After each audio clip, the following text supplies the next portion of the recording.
Today, Rick and Stefan, we're talking about how to make your game stand out. We're also going to be taking questions because we're live. If you're live watching at the moment, throw your questions our way in the chat. And also, we're going to be talking a little bit about our indie program that's starting in a few days' time. We've had a lot of people ask us questions. So if you've joined us today and you're curious about it, then we'll talk about that a little bit. Not a huge amount. We'll talk about it a little bit. So what I want to do is start out talking about what I think. Oh, hang on. Let me just turn down the volume of my YouTube over there. I wanted to start by talking about what I think is the trap we fall into as indie game developers. After we've made a game or two, we start to think that it's all about, I've got to make a great game in order for it to stand out. And that's only part of the equation. That's half of it, if you will. Maybe it's half, maybe it's 25%, maybe it's 75%, but it's a small bit of it. Now, when you're working on your very first game, your proper game you're going to launch, you just need to focus on making it work. Have a start, have a finish, have a game loop, have a menu, etc. When you're focusing on your next game, so you've learned some stuff, you've learned the tech, you know, a bit of art, and then the next game around, your second game, or your game two, if you will, I think it's a lot more about focusing on making a really fun, enjoyable, entertaining, engaging experience for the player. You need to make sure you know how to make a good game. And then after you've gone through that cycle, you don't want to keep repeating that over and over and over again and staying in that lane. You need to push yourself and say, right, how do I make my game stand out? How do I find a wow? How do I construct it in a way that when someone clicks on a GIF or an image, they think, wow, that looks really cool. Or when they play it, they're like, whoa, what's this? I'm going to share it with my friend. And I'm going to talk about a really cool technique that I like to do that. First, I'm going to show you a video of a game I really like. Stefan, you've also got a couple of GIFs, and it's been a lot of me talking so far. I'd like for you to do a bit of talking. Did you want to show us just one or two of those GIFs you were looking at now? Yeah. Games that you think, this is a game that stands out. I like it. When I saw it, I was like, oh, that cut through the noise. Yeah. So what I've noticed lately, I don't know if X have actually tweaked the algorithm or something, because I'm starting to see really cool game dev stuff coming through. It used to be all sorts of weird things, but I pay a lot of extra attention to stuff that's grabbing my attention, because we've talked a lot about game development, and we're talking a lot about how to make a game stand out or make it remarkable, or the 5-second wow factor, or we've got many ways to refer to it. So I've started to pay a lot of extra attention. Like, what is it that pulls someone in to actually want to have an extra look at the game? Because it's extremely difficult to get people's attentions these days, and it seems when there's a lot of good stuff out there, there's even more and more difficulties to get it. So I'm going to try to share my screen to see if this works. I'm going to switch off my audio sharing so I don't do that, and then I'm just going to share this one. Hopefully this comes through okay. So let's see. Oh, I think I need to enable it here. There we go. Enabled. There you go. So I'm just going to try to zoom in a little bit. I just wanted to show a little bit that's being like kind of catching my attention, and that seems to be really successful too. So for example, this one is I'm just going to mute this one too. But things like this, like really colorful visuals, or like something that can you make it bigger? And I can probably maximize this one. Yeah, that'd be, thank you. So these are short clips, and I see these a lot. People that are developing games, especially over a period of time, they keep sharing progress all the time. So you want to start marketing your stuff from day one, and then you'll be able to gauge as well. But when you share something, if you get a little few more extra likes on it, and even if you've got a small audience in the beginning, if you start to see that a specific type of video clip that you're sharing gets a little bit more traction, it's a pretty good indication that you've got something there. So something like this, where I think the concept of like just a van life or a camper life, it's a bit of a dream for people, and combine that with the colors and the freedom of like just driving around. I think a few of these things that you can combine can really draw your attention to something that you're creating. And I think this game just hit like 1 million wish lists on Steam, which is absolutely insane. So I think over time, as you share more and more things, I think you'll be able to gauge it. Just a few more clips before we move on that caught my. This is a bit of a Limbo inspired thing. Very contrasty, black and white. Oh, wow. It's like grown-up Limbo, isn't it? It's like Limbo, if 10 years on, Limbo is now 3D and is an adult. Yeah, and I haven't actually seen this. I've never seen this game before. It was literally a few, like about a quarter of like 15 minutes ago or something. It's like, oh, what's this? Because it takes the Limbo idea of just having a silhouette, and then it modernizes it a little bit. So even though someone's in invented a concept, it doesn't mean that you can build on it and advance on it a little bit like this. So I think this really puts you, I think emotionally, it just grabs you and pulls you right into the environment. And if you're into something that like a bit of a fear or horror, it kind of really tweaks those ideas. And just a few other clips here, here, for example. Mute my audio so I can hear myself think. It's just like colorful, quirky, maybe some distinct characters that are really separating themselves, some quirky physics.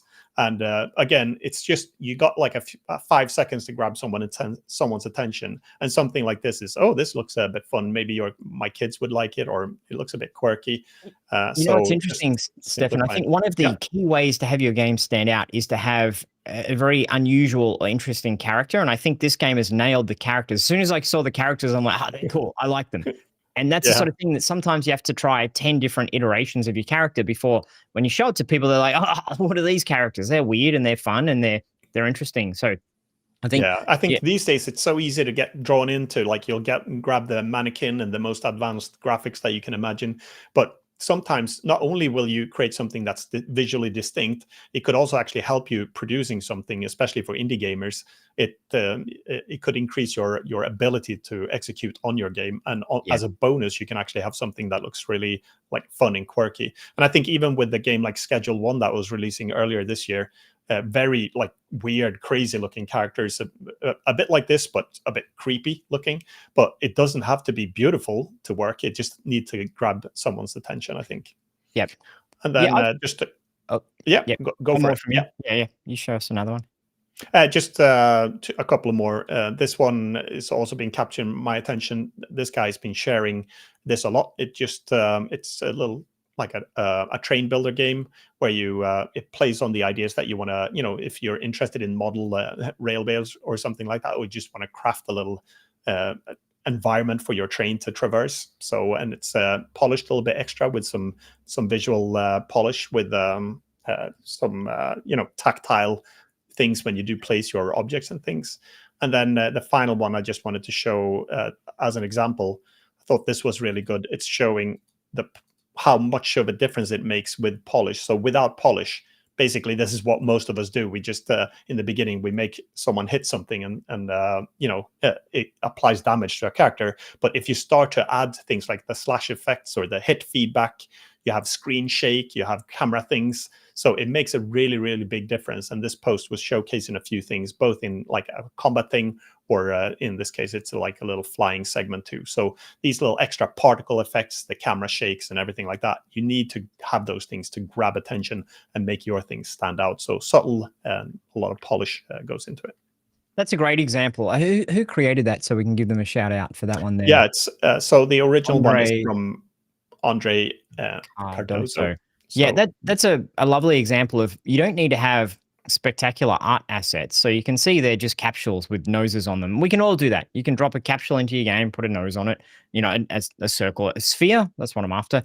And then, have a thing for a sword, and done. So from an art point of view, that's it. You don't need to be a great artist. Even this one here, it's just spheres again. And then the expertise comes in saying, okay, I need to implement the screen shake. I need to have the particles scatter around. And I think sometimes folks, particularly beginners, get blocked on, I'm not good at art, therefore this is not going to be any good. You can go spend $20 on some standard assets that look just fine, from the asset store. And then it's the tweaking, it's the love you put into it. So knowing that a swoosh should have little particles, knowing that when you hit it, there's a pushback to it. And they're all things that are solvable. You can go and watch a tutorial on how do I do a pushback on collision. It's not a case of saying, I don't know programming, I can never do this. There's ways for you, no matter what your ability level is, to figure out the answer, and not to overcomplicate it by trying to add too many features or too much scope, or try to be super clever. Or now we've got multiplayer and leaderboards, and we've got 72 bosses, and the bosses all have a unique pattern, and we've got this and that. You don't need all that stuff. Just make your plane feel cool when you fly. Yeah. And just judging by the amount of views this post alone, now this guy had quite a few followers, so 37,000. That's a substantial amount. But this one was posted earlier this month, and it's got 4.5 million views, which is like, so if you can see that a lot of people are actually paying attention and find out, oh, this is really interesting info. So usually those are the ones. So there's something in this that we should really be paying attention to. And really good. And learn from. Yeah, there are a couple of questions here in terms of what the names of those other games were. Can you just briefly tell us the name before we jump on to the next thing of the Sure. things you had? So Islands. Iceland. Oh yeah, Islands and Trains. So Islands that's and the local train Trains, game. and then the other one was This one would be RV RV There Yet. Clever. Good name. RV There Yeah, Yet. very clever Nice. name. And then this one we have Silver Pines. Is that it? Yeah, most likely. I think making indie horror Metroidvania.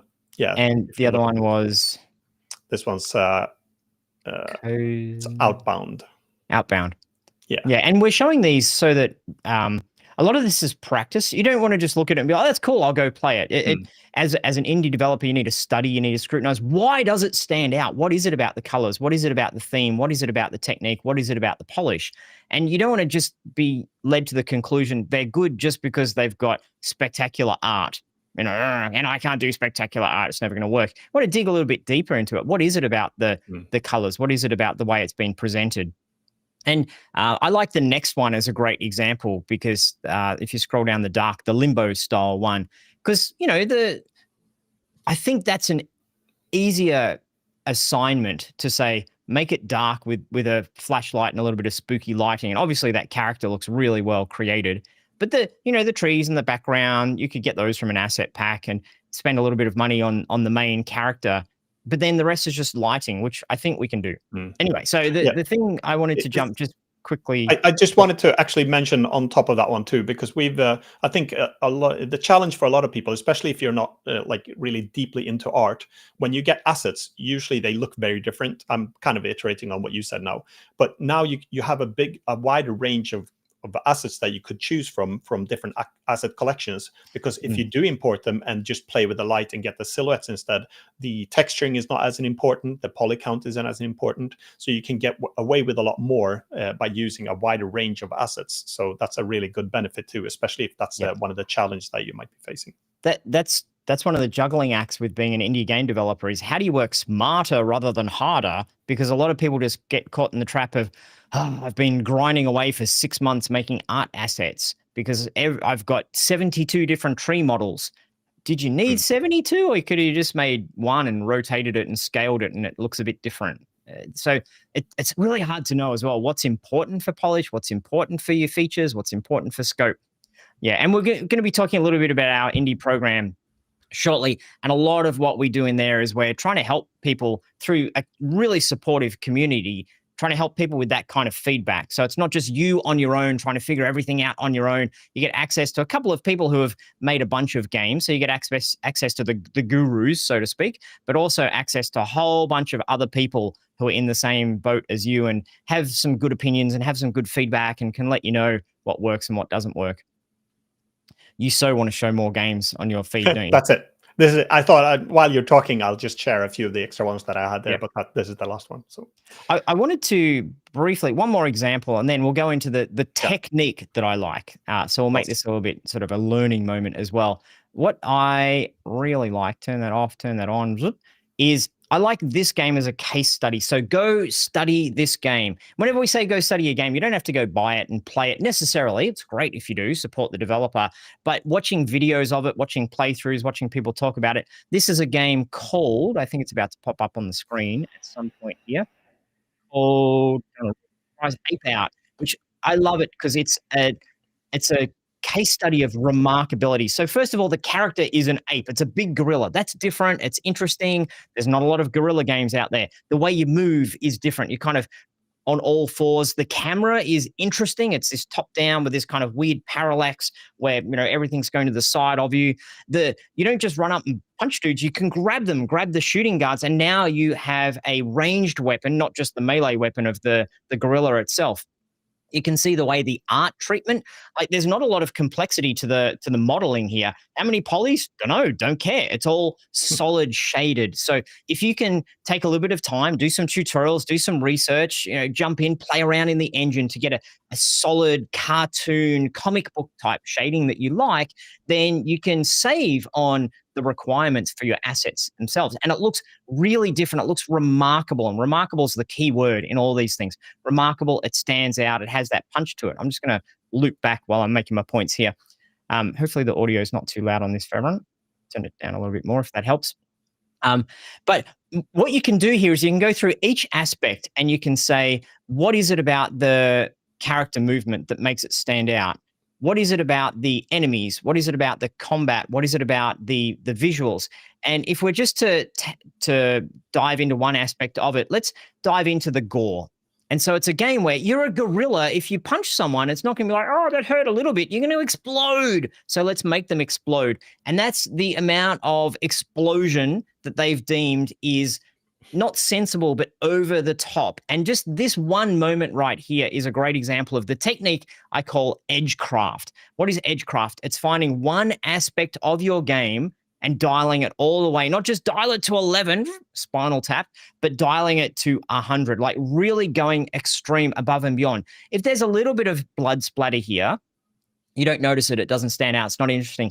If there's a little bit of solid sort of comic book shading here, like every now and again, it doesn't stand out. You don't notice it. You've got to go extreme. There's no detail. There's no texture at all. It's just a solid blob. Now, if they got there and said, maybe people can't tell it's a gorilla, maybe we should put a little bit of fur on it, a little bit of detail, then you lose the extreme, you lose the edge of it. So throughout this, it's such a great example. Even the audio, when you hit someone, it's a symbol in here. It's linked to the music. So they've gone through each aspect of their game and said, how can we apply edgecraft to this? Now, if you're a more beginner indie game developer, don't try to have 7 edges in your game like they've done here. That's a lot. That's hard work, and that's more advanced for after you've worked on a bunch of games. But by all means, if you can pull it off, great. I just don't want to say that you need to have so many. This one is exceptional because it's got so many. But you can just go for one when you're in your early days of making games. What's your one edge? Maybe it's just the gorilla and everything else is the same as usual. Maybe it's just the coloring and everything else is the same as usual. But it can be any aspect that you choose for your game. You can dial to 11. It can be the audio. It can be the lighting. It can be the character. It can be the story. Maybe you've got a game where the whole thing is just one big old story and there's one moment where the player has to choose 4 options.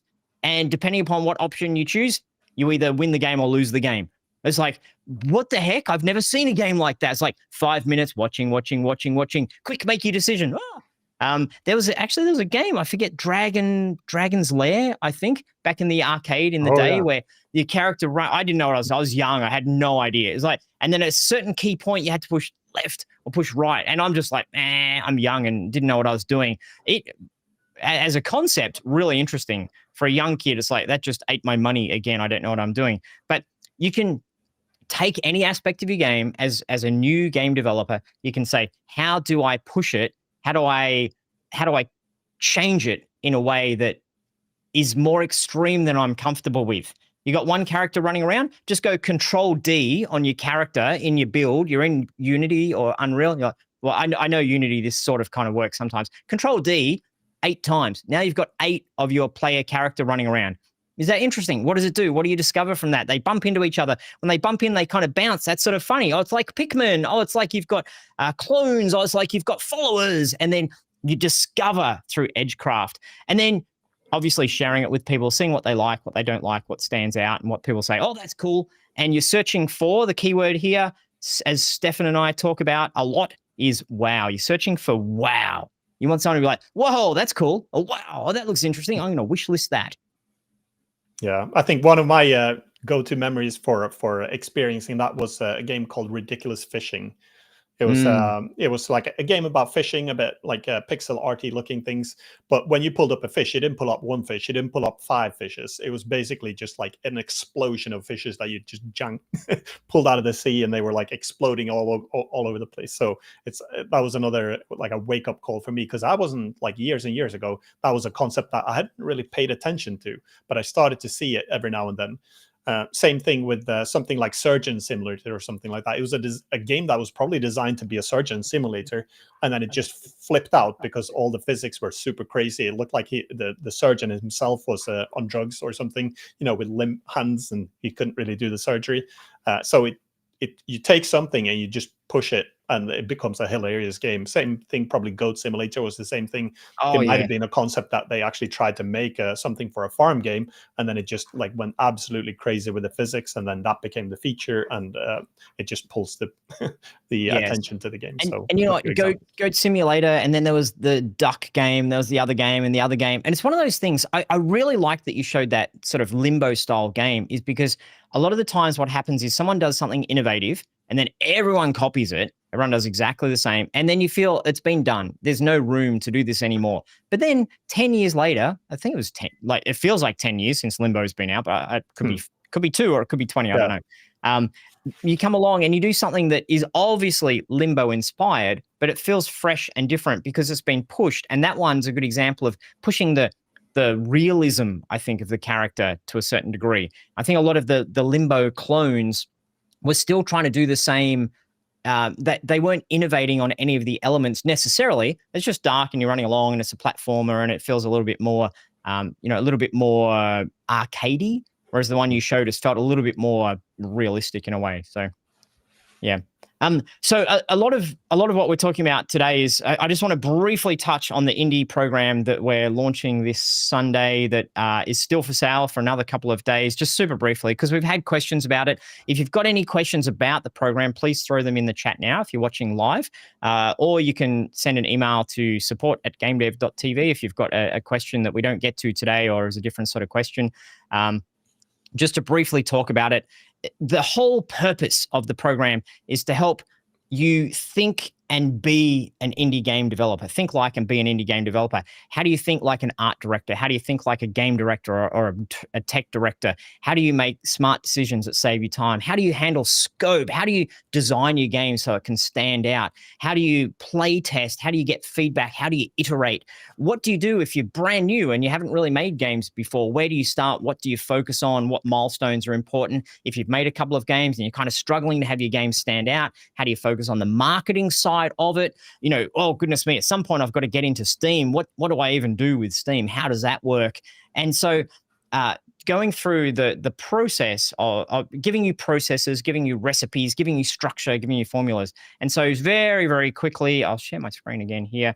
If you jump over to GameDev.tv, you'll see one of the banners at the top, the Ultimate Indie program. So just GameDev.tv, jump over there, click on the Ultimate Indie. If it hasn't expired yet, then there's still time to jump in. You can see it's different to a course. This is not a course where we're like, it's self-learning. There you go. You've got all the knowledge you need. This is super hands-on. There's a lot of, there's Stefan in there. Look at him go.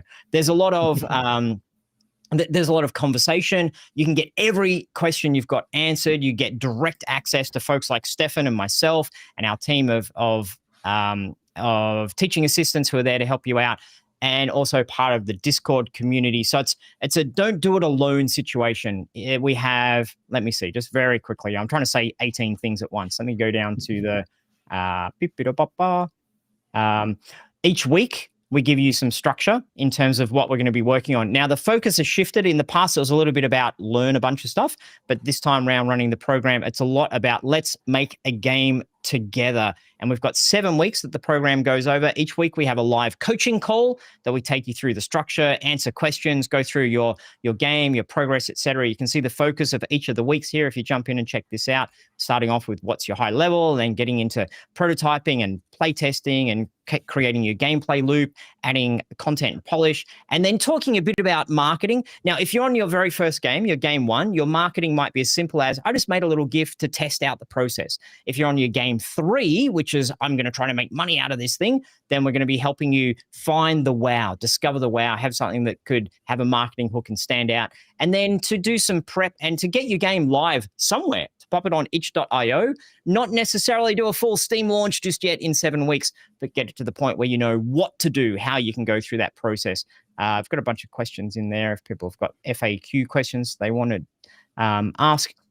And then, yeah, that's pretty much the structure of it. Live coaching calls, access to an incredible Discord server where everyone is in there to help your specific game, your specific problems, your specific challenges, to help you out.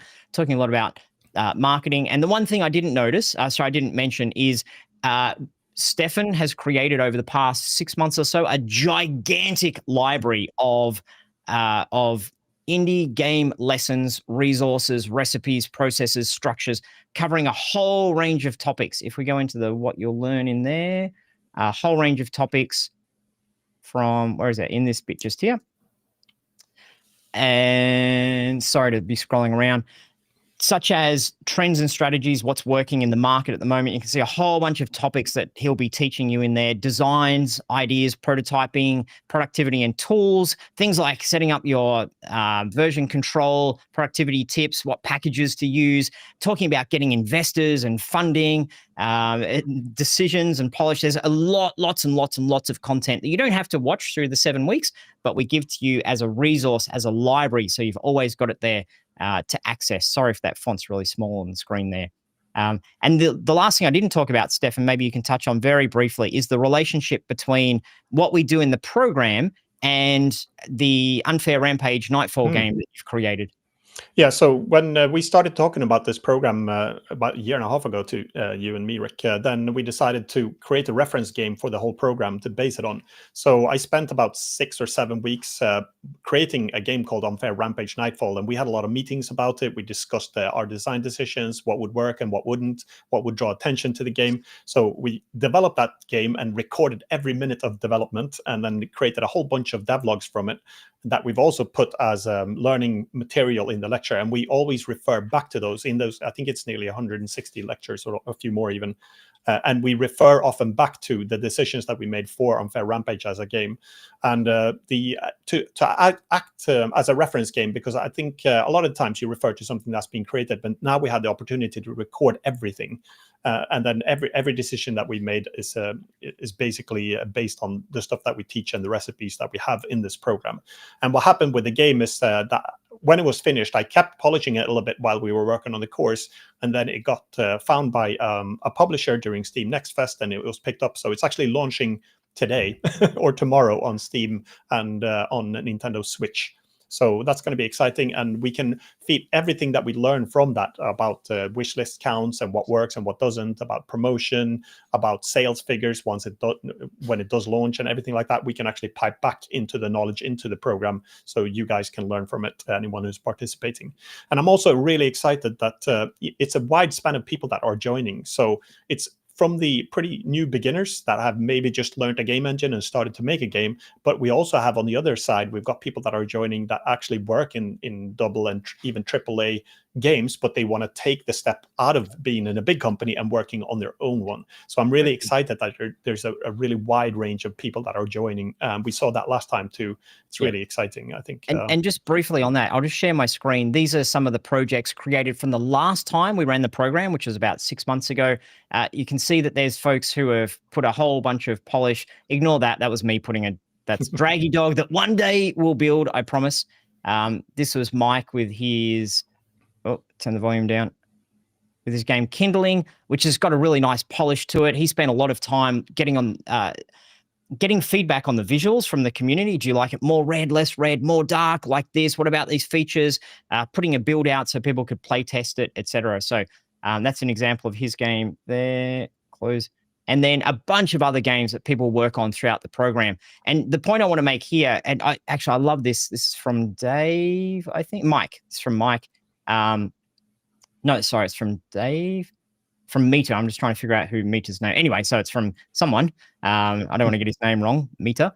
It's a really simple game. You just scroll left and right and eat the things as they fall from the sky. And throughout the process, throughout the program, he iterated on it and said, "What about this? What about this feature? What about that?" You can see pretty early on, got it onto itch so people could play it and give feedback on it. So it's practicing the flow of what do I do now? What do I do next? How do I improve it? What's wrong with it? How do I build upon it? No matter what your level is, there's always a lot you can learn from that process. And so I don't want to talk about this too much more. Maybe another couple of minutes. We'll see if there's any questions on this, and then we'll go to general questions. If you've got any questions about game development or what you're up to at the moment, we're happy to answer those questions for a bit longer. But there's a couple of questions from folks on the program specifically. Is the program engine agnostic? Yes, absolutely. In the program, we don't teach you, here's how to use Unity or here's what C++ is. We're not doing any of that stuff. It's about the everything else of being an indie game developer that you don't know. And if you're just online trying to watch YouTube tutorials or you're taking courses, you'll learn a lot of great technical knowledge. Here's how to build the thing. Here's how to use the engine. Here's how to understand coding or make the art, etc. But it's difficult to find to find the knowledge, such as, how do I figure out scope for my game? Or I've not made a game before. Where do I start? Or this is my second game and no one seems interested in it. What do I do? Or how do I get my game onto Steam? Or how do I do marketing? Or how do I look for the wow? Or a lot of what we're talking about at the start of this conversation, how do I make it stand out? So yes, it's absolutely engine agnostic. I'm going to bang through a couple of questions here quickly, Stefan, and then is the library accessible after the program is over? Yes. So we've got 7 weeks where we focus on let's do stuff together. There's structure, there's conversations, there's live coaching calls. And then after that, you keep the library forever and you continue to have access in the Discord server for a minimum of 12 months. So we're guaranteeing that there'll be people in there, there'll be our team in there answering questions, playing games, chatting, giving you feedback, etc., for at least 12 months. And then we have no intention of closing down the Discord server after that. We just don't know what's going to happen in 12 months' time, but we're committing to having that community still there. And also, as an alumni of the program, you go into a special channel on the GameDev.tv Discord server with all the other people who have gone through programs. So you get to hang out with the most connected, most dedicated, most up to something people, which, this is a lot of the value of not doing it alone, is finding other people who are in a similar. I would say that's definitely one of the key things. When you're starting out, it's really difficult to get people to play your game even pay attention to it. And now everyone who's joining the program are in the same frame of mind. Everyone wants to learn. They want to think, okay, does this actually work? Is this better than that?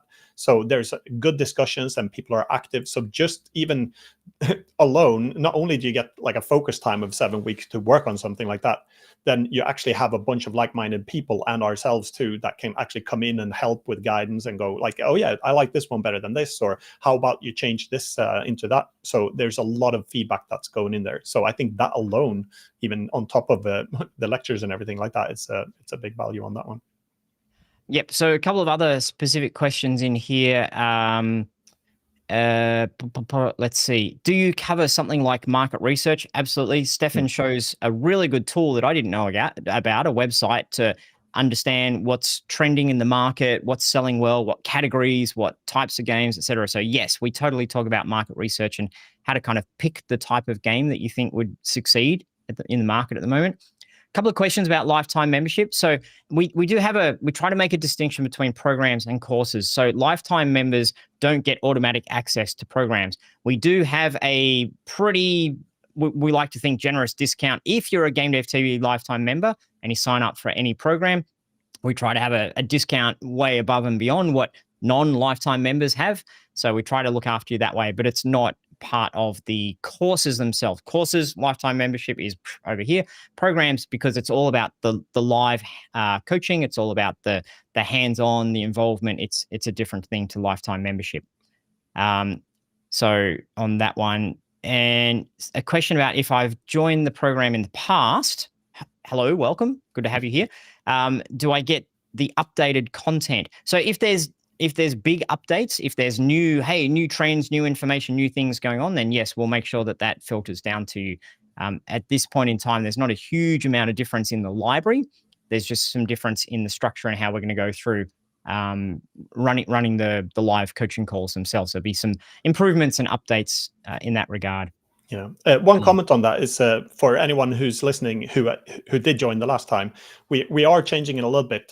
So we're adding a week, but we're also extending it in the terms of that we'll put more focus on the community projects and the games that you develop. And we're also trying to be even more flexible at different paces. So someone might actually come in with a game idea, or they might have worked on a game idea for half a year or 2 weeks or a full year, who knows. But you can take that project and apply the learnings and the focus in the program to that project. So we try to cater for people that are running at different speeds, but we also try to keep a bit of a red thread that keeps the pacing what we focus on.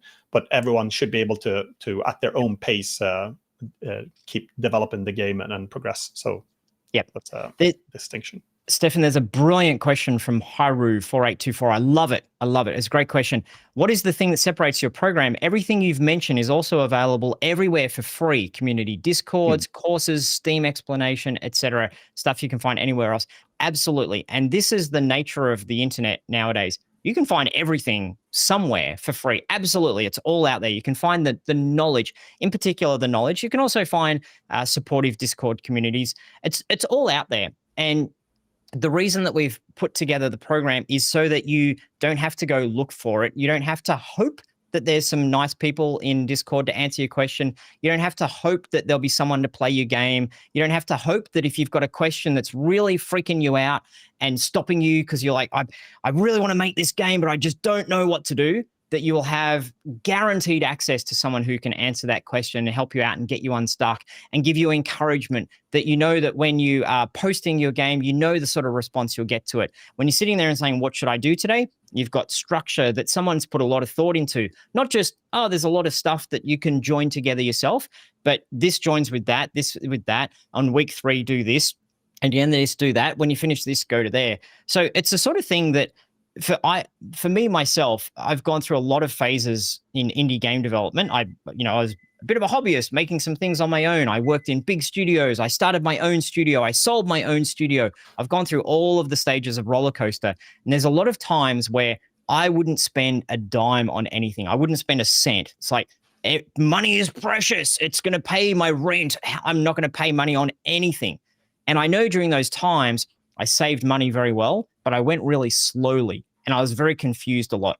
But that's okay. That's part of the journey. There's other times where I'm like, oh man, I would pay anything if someone just showed me.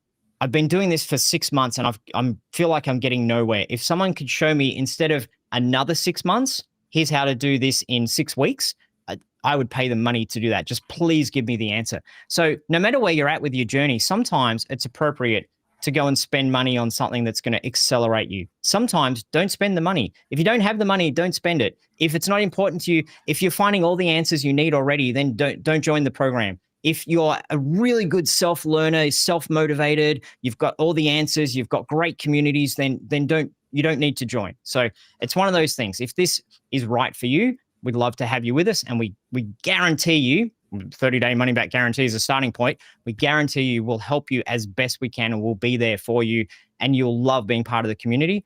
But if it's not right for you, then please don't even worry about it. It's cool. Yeah. Okay, cool. There was some other non-program questions it'd be great to get to. We'll stick around for another 10 or 15 minutes and answer non-program questions. If you've got any program questions, then find us on Discord, the GameDev.tv Discord server. Jump in there as well. Or like I said before, support@GameDev.tv. Send us a message. The program closes on Sunday. We tend to run it every 6 months. So we'll open it up again in the future if now's not the right time, or if you don't have the money at the moment, or whatever the situation might be. Let's see. There was someone in there saying, I feel like I don't know where to start, and timers deadlines make me very anxious. And there was another person saying, I'm intimidated about game jams.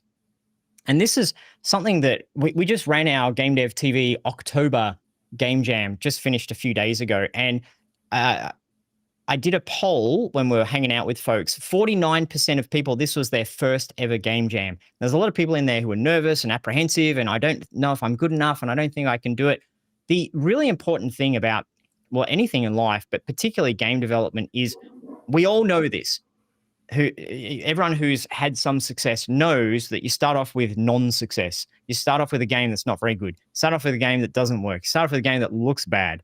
And so we all have to go through that journey. The only way to good is through bad. You have to be bad. But the critical thing is you're bad, but you learn and you improve. And so this is why we try to make in the GameDev.tv community, we try to make things as friendly as possible, and everyone's welcome, and doesn't matter what your game looks like. It's about the fact that you participated and you submitted your game. It's about the fact that you finished it. It's about the fact that you shared it. It's about the fact that you're working on it and you're improving. That's the only way to improve and get to the point where, if you're learning guitar, it's going to be kind of a bit awful at the start. Dang, dang, dang, dang. But you do that consistently for days and weeks and months, and you get to the point you're like, I can play that song I always wanted to play. It's the same with game development. So, I think Stefan and I both Stefan talking on your behalf here, get a lot of joy out of seeing people go from, I'm a bit too scared to do this, to, I'm now, look at me go, I'm doing it.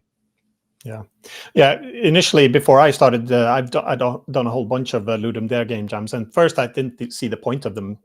Like many years ago, I was like, "What's the point of making a really bad game?" But the stuff that you learn when you focus on something and force yourself from start to finish to have something, it forces your scope down. It forces you to make quicker decisions. You can accept things that aren't perfect in the beginning, and then you can always come back to them if you have time. So, and the way we see this program a bit too, it's like it's not like a game jam because it's so much bigger and so much more, but it has some of the same benefits too, that since if you want to try to fit something within the program, you tend to prioritize moving forward a little bit more. And that's something we encourage a lot too, that you can focus on something, make it work, and then come back to it and improve it. And a whole section of the program later would be about polish and how to iterate over and try to improve it over and over. But early on, it's just focusing on the core gameplay and like what makes something fun to do, what gets someone to play a game for 5 minutes. Because a lot of the stuff that we learn when we do game jams and things is like, we'll create something and we might be technically capable of doing it, but is it fun to play? And usually that's a good thing, to fail fast and realize pretty early on that, okay, this isn't as fun as I thought it would be, but it's a really a good lesson to learn, because then you start to think, how can I improve it? What can I do to actually make it fun? I see a lot of people that are, especially indie developers, that they've created a game, they've even launched it on Steam sometimes, and they go, I've just been unlucky. It's not been, people are not finding it, and I'm just having bad luck. But when you start to dive into the game and dissect it, it's like, well, there's a lot of flaws in it, and it's not actually fun to play. Maybe it's not balanced enough. Maybe the progression is way off, or it could be whatever. But if it's not fun to play, then it's not going to hit a success. But there's a whole other bunch of parameters, of course, that have to match too. So, yeah. See if there are any more questions. There are still questions about the program. So if you've got a non-program question just about your game development journey, please do throw it at us. I know, because we promised folks we would be live to answer questions about the program. That's why we're digging into this a lot. But if you didn't come here to hear about the program, you might be like, what are these guys just trying to talk about the program all the time? So I do apologize for those folks. So I may have missed it before. This is from Brill. Is this program primarily solo? Is it more beneficial work in a small team? So we assume that people participating in the program are solo and working on a game solo. However, if you want to work with someone else, or if you want to hang out with someone else from the program, or you want to team up, or if you're participating in the program, but then you've got some teammates that you're working with as well, that's all cool. It's up to you how you want to slice it and dice it. But most of the people that have joined have been solo, maybe with a friend that's doing some art for them, or a friend that's helping out with some stuff, but they're the ones who are driving the development, driving the project.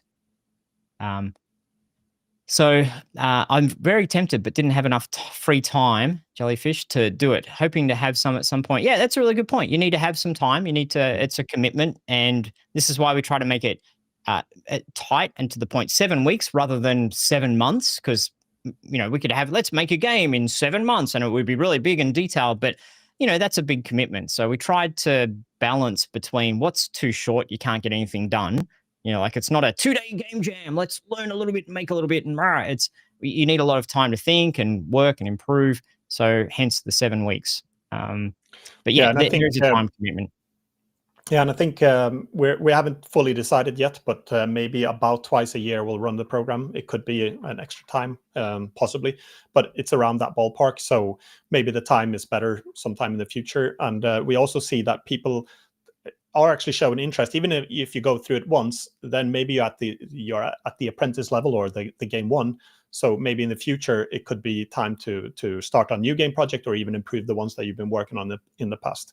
And we also saw a couple of people, just to touch on that last question that you have, they come in and they're a part of a team, and while they're doing their little side project in the Discord and during this program, they can take a lot of those learnings and share with the team members when they do their game development, because we touch on so many different things about the concepts and the core gameplay and the progression and balancing and all the way to marketing and stuff. So I think that can be taken with and shared with the team in that case.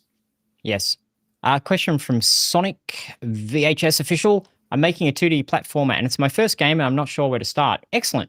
So one of the things I love, the advice I love when you're working on your first game is don't try to innovate on the game itself. Go and follow a tutorial, whether it's from YouTube or within the GameDev.tv courses. We've got a 2D platformer in our Unity 2D program. Unity 2D course. And just follow that, go through, make it exactly the same. And then you've got the framework, you've got the character movement and the shooting and the levels and tile map and some enemies.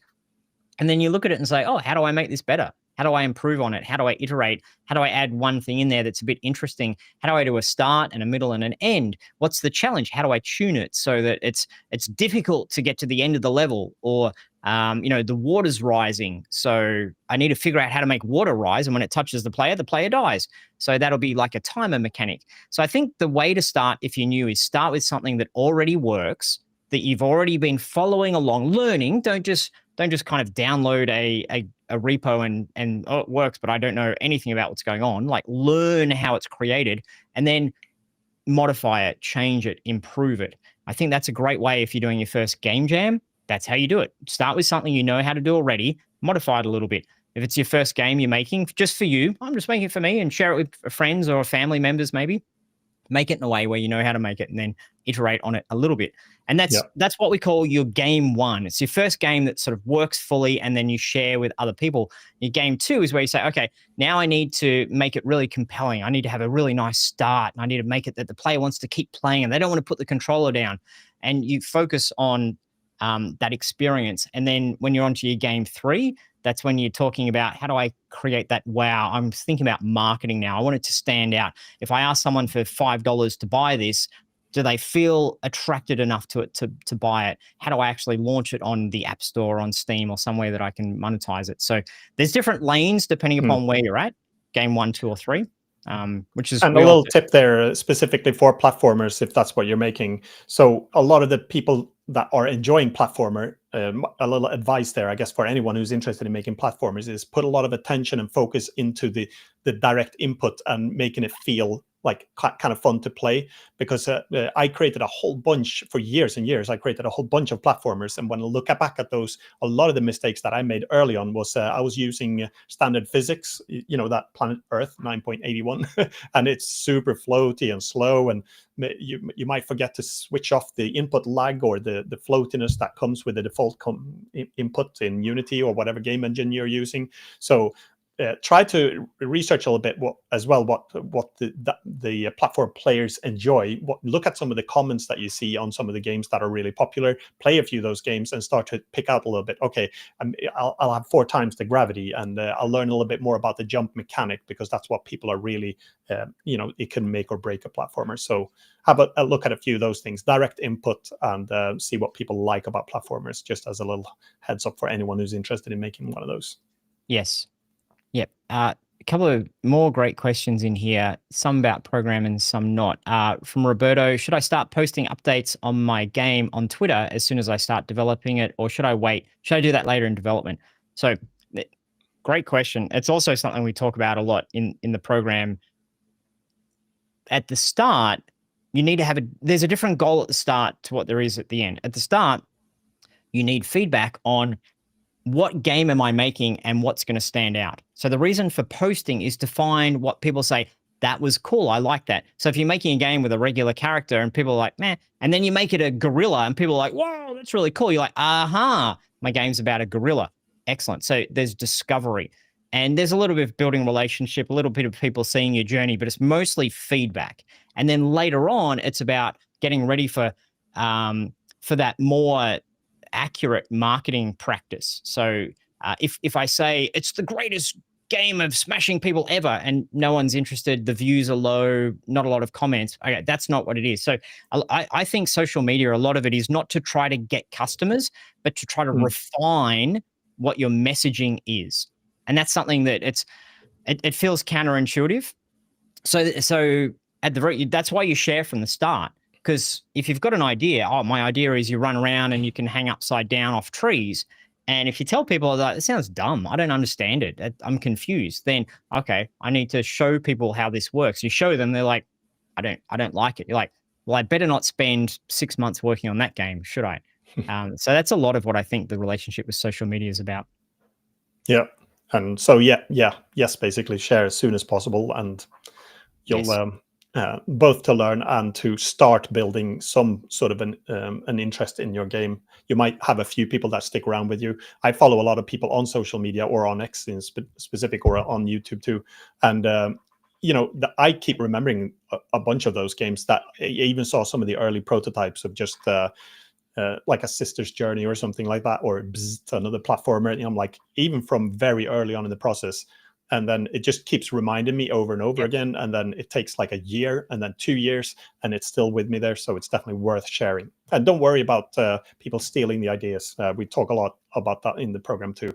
It's a very acceptable risk, because it's probably not going to happen.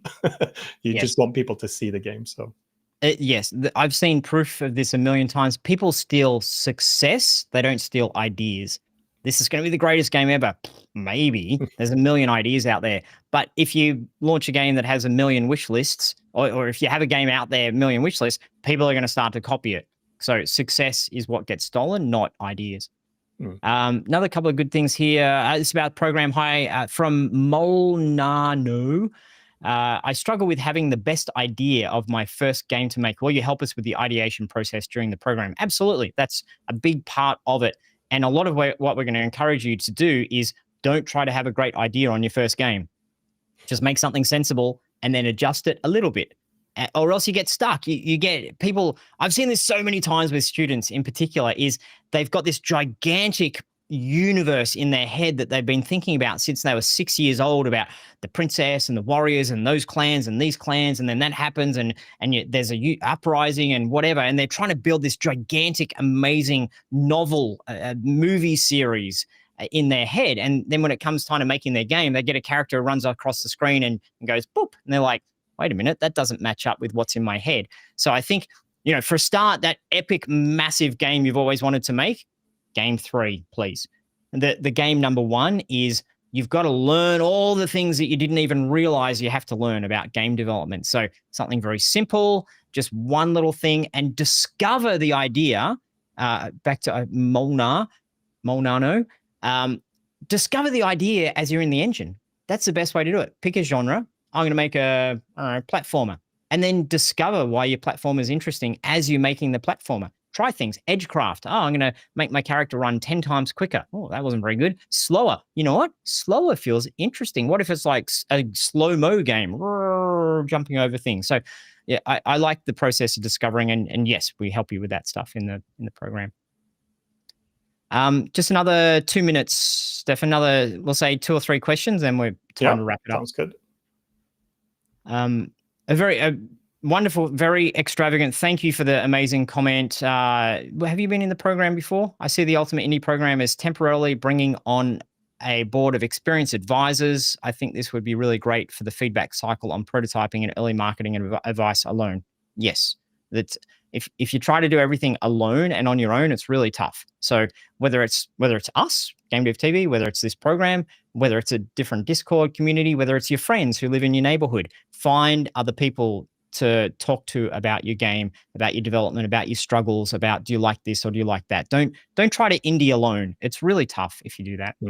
One example there, it's just while we were making the reference game, the platformer, it's funny because a little thing can make such a big difference. So I accidentally changed one of the numbers in the game, like a float number, just at the pace that you were shooting, I think, or the health of the blocks, because it's in a destructible How many environment. shots it took to kill a block, I think Yeah, it that's was. it. So, and I kind of accidentally changed that when I was developing it, and then Rick was doing. He was my first playtester of the game, and then like brutal feedback, which is great. He's like, "Did you change something? It sucks now." That was his comment, something along those lines.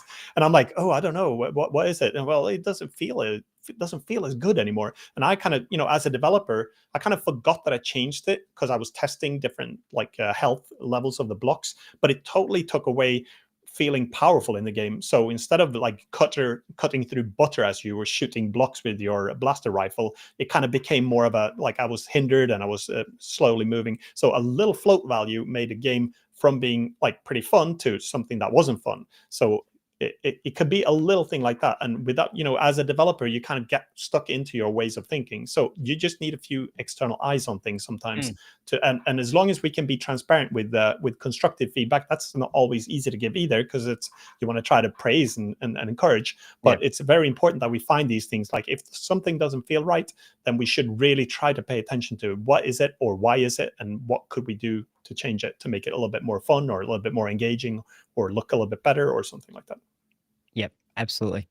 A very quick question about courses. Wissen.ein, what would you say Wissen for now, so I don't mess the name up too bad. I'm one chapter short of finishing your complete Unity 2D dev course. Awesome, super cool. We've released some more content on that. I got really sick, so we've redone the whole course, and I got sick for like a month and a half, and I was a bit slow getting my last 6 lectures done. But they're done now. They should be up and ready, and the next section should be available. Anyway, so is there a good follow-up course you'd suggest, considering I'm only interested in 2D? I'd say the Game Feel course that Stephen Hubbard created is really good. That's what I would go into next. So look for the Game Feel course. Awesome. I think we've hit our time limit, and thanks to everyone who hung out with us today. Thanks for those folks who asked great questions about the program. We'd love to see you in the program. Obviously, if it's not for you, totally cool. We'll have more live hangouts like this and Q&As, and at the very least, come join our Discord server. You can get a lot of the great energy and great vibes from our community, even if you're not specifically in a program. And it's my final comments on this. We've talked a little about how to make your game stand out. Is make sure that you don't put pressure on yourself to get to the point you're not ready at yet. It's one of those things. If you've never ridden a bike, then you're not going to go do a jump. You're not going to go flying downhill and do some big jumps and big tricks. Just love the fact that you're sitting on the bike and you're pedaling. Just love that. And so when you're working on games, if you're new, just love the fact that you're in the engine and you're like, when I click the button, it shoots. That is awesome. And that enthusiasm and that discovery, it's the journey, not the destination. Just keep focusing on the journey. And we need a little bit of destination, because you need to know generally where you're headed. So we talk about Steam and success and standing out and making money from your game and all that kind of stuff, because we need to know generally the beacon we're heading towards. But as you're in the trenches, just remember this should be fun. Adding assets into your game should be fun. Putting sound effects should be fun. Making your character do cool things should be fun. So just enjoy it and enjoy the love of it, I think, or love the enjoyment of it. One of those things. I don't know. I'm sounding very cliched, aren't I? Awesome. So, Stefan, thanks for hanging out today. Always lovely. And looking forward it's our Monday, but on Sunday for the rest of the world, looking forward to starting the program. It's going to be cool kicking it off for those folks who are here now that are joining us on Sunday/Monday. Looking forward to seeing you. Super excited to get started. Be sure to jump into the Discord server. There's already some folks in there starting to chatter and get excited and talk about things. So, looking forward to seeing everyone. Thanks for joining me today. And thanks everyone for being part of today's conversation. Yeah, thanks, Rick, and thanks everyone who's been watching. Great fun. So I'll see you again probably, and if not, and also in the course I'll be there, so, or in the program on Monday. Yes. So. And final thing, if we didn't answer your question today, then please do send it in Discord or send it to support@GameDev.tv if you had any questions that we didn't get to. We'll try to get to them and do our best to get you unstuck. So have a wonderful rest of your day, everyone. Good talking to you. Thank you. See you again soon.